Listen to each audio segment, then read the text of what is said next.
राज्यामध्ये पावसानं थोडी विश्रांती घेतलेली आहे, मात्र आज कोकण आणि विदर्भाला पावसाचा येलो अलर्ट जारी करण्यात आलेला आहे। कोकणातील रायगड, रत्नागिरी आणि सिंधुदुर्ग जिल्ह्यांमध्ये जोरदार सरींची शक्यता आहे, तर विदर्भातील अमरावती, वर्धा, यवतमाळ, भंडारा, गोंदिया आणि गडचिरोली जिल्ह्यामध्ये विजांसह वादळी पावसाचा अंदाज आहे।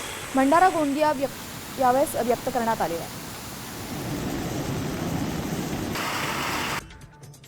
रत्नागिरीतील मुंबई गोवा महामार्गावर कंटेनरला अचानक आग लागली होती। मॅगीने भरलेली ही गाडी गोव्याहून मुंबईच्या दिशेने चालली होती। दरम्यान अग्निशामक दलाने तातडीने घटनास्थळी धाव घेतली आणि आगीवर नियंत्रण मिळवलं, मात्र कंटेनरचं काही प्रमाणात नुकसान झालेलं आहे।